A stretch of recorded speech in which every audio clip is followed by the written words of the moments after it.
नमस्कार मित्रांनो, मारुतीजी मॉनिटर या चॅनलवर तुमच्या सर्वांचं स्वागत. मित्रांनो, संजय गांधी निराधार व श्रावणबाळ योजनेचे जे लाभार्थी आहेत, त्यांच्यासाठी मोठी खुशखबर आहे.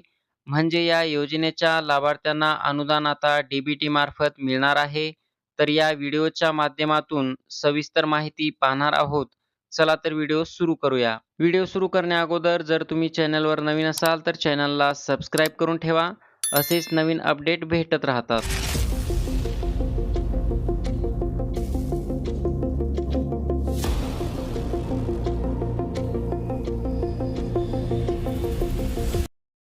मित्रांनो, निराधारांना अनुदान आता डी-बी-टी मार्फत मिळणार आहे. संजय गांधी निराधार व श्रावणबाळ योजना बँकांचे खेटे बंद होणार. मित्रांनो, शासनाकडून निराधार व्यक्तींना विविध योजनांच्या माध्यमातून महिन्याकाठी ठराविक मानधन अदा केले जाते. हे मानधन लाभार्थ्यांना तहसील स्तरावरून बँकेत पाठवून संबंधितांच्या खात्यात वर्ग करण्याची प्रक्रिया केली जाते. आता मात्र थेट डी-बी-टी मार्फत निराधार अनुदान लाभार्थ्यांच्या खात्यात वर्ग केले जाणार आहे. संजय गांधी निराधार व श्रावणबाळ योजनेच्या लाभासाठी यापूर्वी तहसीलकडून संबंधित बँकेत सर्व लाभार्थ्यांची यादी पाठवून त्यानुसार निधी दिला जात होता.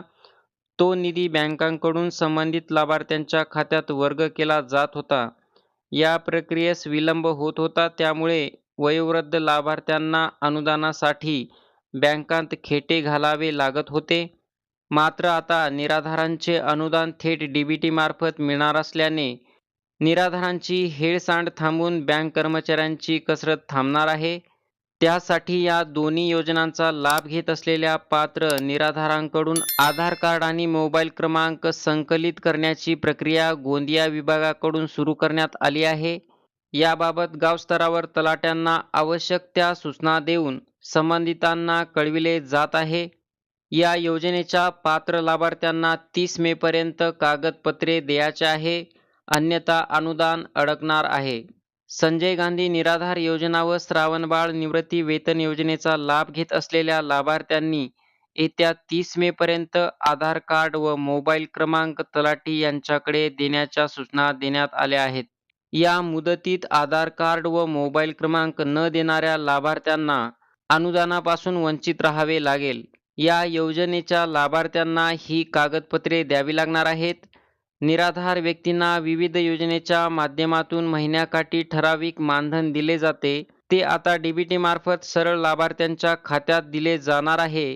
यासाठी हयात असलेले प्रमाणपत्र, आधार कार्ड, बँकेचे पासबुक, मोबाईल नंबर, आधार ज्या बँकेला लिंक असेल त्याच बँकेत पैसे जमा होणार आहेत. मित्रांनो, संजय गांधी निराधार योजना व श्रावणबाळ निवृत्ती वेतन योजनेच्या लाभार्थ्यांचे मासिक मानधन आता डी-बी-टीच्या माध्यमातून थेट बँक खात्यात वर्ग केले जाणार आहे. संबंधित योजनेच्या लाभार्थ्यांनी आपले आधार कार्ड व मोबाईल क्रमांक गावातील तलाट्याकडे उपलब्ध करून द्यावेत. मित्रांनो, ही होती संजय गांधी निराधार व श्रावणबाळ योजनेच्या लाभार्थ्यांसाठी खुशखबर. तर मित्रांनो, व्हिडिओ आवडला असेल तर व्हिडिओला लाईक करा, शेअर करा आणि चॅनलवर नवीन असाल तर चॅनलला सबस्क्राईब जरूर करा. भेटूया पुढील व्हिडिओमध्ये. धन्यवाद.